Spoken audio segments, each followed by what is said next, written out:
रविवार को शादी के बंधन में बंधेंगे राघव चड्ढा और परिणीति चोपड़ा। उदयपुर के होटल द लीला पैलेस में होगी शादी, की गई भव्य सजावट। शादी से एक दिन पहले होटल द लीला पैलेस में हुई हल्दी सेरेमनी और संगीत कार्यक्रम। राघव, परिणीति के पेरेंट्स और करीबी रिश्तेदार शामिल हुए। परिणीति चोपड़ा के नाना नानी हल्दी रस्म में हुए शामिल। परिणीति के मामा मामी और कजन्स भी हल्दी सेरेमनी में मौजूद रहे। परिणीति राघव को लगी हल्दी सेरेमनी और संगीत कार्यक्रम में दिल्ली के बैंड ने किया परफॉर्म। राघव, परिणीति के परिवार के मेंबर्स ने किया डांस। उदयपुर के द लीला पैलेस में बारातियों का हुआ ग्रैंड वेलकम। संगीत समारोह। फैमिली के साथ कपल 90 के दशक के सॉन्ग्स पर परफॉर्म करता हुआ नजर आया।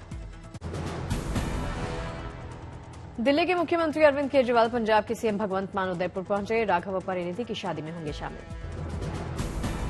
आम आदमी पार्टी के सांसद संजय सिंह भी पहुंचे लेक सिटी। उदयपुर में लगा बॉलीवुड सितारों और राजनेताओं का जमावड़ा।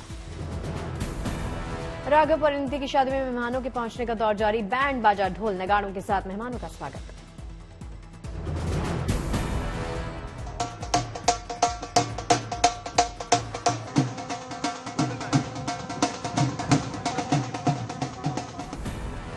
एयरपोर्ट पर राघव, परिणीति की तस्वीर और शादी के कार्ड को लेकर की गई शानदार सजावट। कई लोग यहां अपनी तस्वीर लेते नजर आए।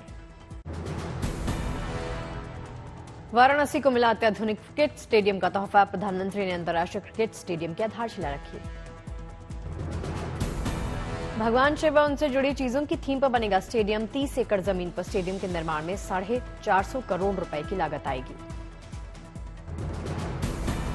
हर हर महादेव के उद्घोष के साथ प्रधानमंत्री नरेंद्र मोदी ने अपने संबोधन की शुरुआत की। कहा, स्टेडियम में 30,000 से ज्यादा लोग देख पाएंगे खेल। तस्वीरों को देखकर गदगद हुआ। प्रधानमंत्री नरेंद्र मोदी ने स्टेडियम को पूर्वांचल के युवाओं के लिए बताया वरदान। कहा, अब खेल स्टार्टअप के बारे में सोच सकते हैं बनारस के युवा। स्टेडियम के शिलान्यास में कपिल देव, सचिन तेंदुलकर, रवि शास्त्री जैसे दिग्गज क्रिकेटर रहे मौजूद। बीसीसीआई के कई पदाधिकारी भी पहुंचे।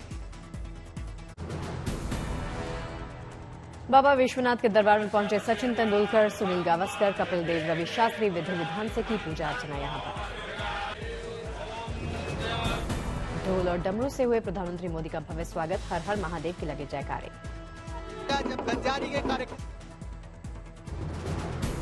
प्रधानमंत्री नरेंद्र मोदी के स्वागत के लिए कई स्वागत पॉइंट्स बनाए गए। प्रधानमंत्री से मिलने के लिए स्कूली छात्र भी एक्साइटेड नजर आए। प्रधानमंत्री मोदी खुली जीप में सवार होकर हजारों युवाओं के बीच में पहुंचे। हाथ हिलाकर लोगों का अभिवादन किया स्वीकार।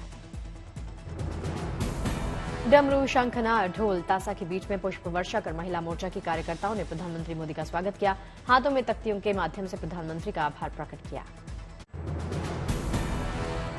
प्रधानमंत्री नरेंद्र मोदी नारी शक्ति वंदन अभिनंदन कार्यक्रम में शामिल हुए। महिलाओं ने मंच पर प्रधानमंत्री को शॉल पहनाकर उनका स्वागत किया। प्रधानमंत्री नरेंद्र मोदी का काशी में नारी शक्ति वंदन अधिनियम पर महिलाओं से किया संवाद। इस बिल से हमारा लोकतंत्र और मजबूत होगा, ये कहा प्रधानमंत्री नरेंद्र मोदी ने। पीएम मोदी ने कहा, देश के लिए महिला विकास के नए रास्ते खुलेंगे। लोकसभा, विधानसभा में महिलाओं की उपस्थिति और भागीदारी बढ़ेगी। नारी शक्ति वंदन अभिनंदन कार्यक्रम में बोले प्रधानमंत्री मोदी, में आशीर्वाद लेने काशी आया, लेकिन कुछ लोगों को वंदन शब्द से दिक्कत। पीएम मोदी ने करीब 5,000 महिलाओं से संवाद किया। कहा, माताओं बहनों का आशीर्वाद मेरे लिए सबसे बड़ा कवच। प्रधानमंत्री मोदी और सीएम योगी ने अटल आवासीय विद्यालय के तहत बनने वाले स्कूल के मॉडल का निरीक्षण किया। प्रधानमंत्री को अटल आवासीय विद्यालय के बारे में जानकारी दी। स्कूली बच्चों के बीच में पहुंचे प्रधानमंत्री मोदी और सीएम योगी। छात्रों ने तालियों से किया प्रधानमंत्री नरेंद्र मोदी का स्वागत। प्रधानमंत्री नरेंद्र मोदी रुद्राक्ष कन्वेंशन सेंटर में आयोजित काशी सांसद संस्कृति महोत्सव के समापन समारोह में शामिल हुए। कहा, काशी आकर्षण का एक नया केंद्र बनकर सबके सामने आएगा। प्रधानमंत्री नरेंद्र मोदी ने कहा, यहां महादेव के डमरू से निकलते हैं स्वर। काशी की गली गली में संगीत गूंजता है। काशी सांसद टूरिस्ट गाइड प्रतियोगिता का भी होगा आयोजन। गरीब का बच्चा भी अच्छी शिक्षा हासिल कर पाएगा। रुद्राक्ष कन्वेंशन सेंटर में सांस्कृतिक और रंगारंग कार्यक्रम का आयोजन। कलाकारों ने भव्य प्रस्तुति से यहां पर बांधा समा। प्रधानमंत्री ने कलाकारों के साथ खिंचवाई तस्वीर। काशी सांसद संस्कृति महोत्सव के समापन समारोह में देश की कला संस्कृति की दिखाई दी झलक। कई राज्यों के लोक कलाकारों ने अपनी प्रस्तुति दी। गीत संगीत उत्सव का भी भव्य आयोजन किया गया। भारतीय शास्त्रीय संगीत की दी गई शानदार प्रस्तुति।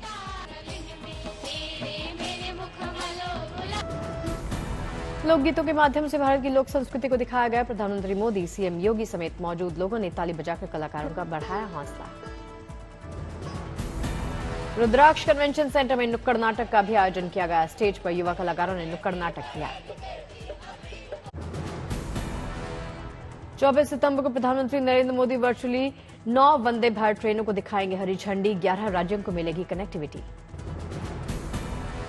देश के कई रेलवे स्टेशन पर कार्यक्रम का आयोजन किया जाएगा। राजस्थान, हैदराबाद, बिहार, ओडिशा, गुजरात, चेन्नई समेत कई राज्यों को मिलेगा फायदा। इन 9 में से 2 ट्रेनें साउथ सेंट्रल रेलवे के अंतर्गत संचालित होंगी, जिसका मुख्यालय सिकंदराबाद, तेलंगाना में स्थित। गुजरात में ये ट्रेन अहमदाबाद से जामनगर तक चलेगी। मंगलवार छोड़कर हफ्ते में 6 दिन चलेगी ट्रेन। इन नई 9 ट्रेनों के चलने से लोगों को मिलेगी सहूलियत। लोग सुविधाओं के साथ ले पाएंगे यात्रा का आनंद। दिल्ली में 2 दिवसीय इंटरनेशनल लॉयर्स कॉन्फ्रेंस 2023 का आगाज। प्रधानमंत्री मोदी ने किया सम्मेलन का उद्घाटन। लॉयर्स कॉन्फ्रेंस में सीजेआई और कानून मंत्री रहे मौजूद। सम्मेलन को प्रधानमंत्री ने किया एड्रेस। महिला आरक्षण को लेकर बोले प्रधानमंत्री मोदी, कहा नारी शक्ति वंदन से महिलाएं सशक्त होंगी। कानूनी भाषा की जटिलता को लेकर भी बोले प्रधानमंत्री मोदी, कहा कानून की भाषा ऐसी हो कि सामान्य लोग समझ पाएं। अंतर्राष्ट्रीय चुनौतियों को लेकर बोले प्रधानमंत्री मोदी, कहा खतरा ग्लोबल तो लड़ने का तरीका भी ग्लोबल। दूसरे चुनाव में एबीवीपी की बड़ी जीत। अध्यक्ष, सचिव, संयुक्त सचिव पद पर एबीवीपी का कब्जा। एनएसयूआई को मिली उपाध्यक्ष सीट। एबीवीपी की ओर से प्रेसिडेंट पद पर तुषार डेड़ा ने जीत दर्ज की। सेक्रेटरी पद अपराजिता, ज्वाइंट सेक्रेटरी पद पर सचिन बैसला ने अपना नाम किया। शानदार जीत के विक्ट्री साइन दिखाते नजर आए एबीवीपी के उम्मीदवार अमित शाह, राजनाथ सिंह, जेपी नड्डा समेत बीजेपी नेताओं ने दी बधाई। एनएसयूआई के अभी दहिया ने उपाध्यक्ष की पोस्ट पर जीत दर्ज की। एबीवीपी के सुशांत धनखड़ को कड़े मुकाबले से हरा दिया। एबीवीपी की शानदार जीत के बाद नॉर्थ कैंपस में जश्न। ढोल नगाड़ों पर जमकर नाचे एबीवीपी कार्यकर्ता।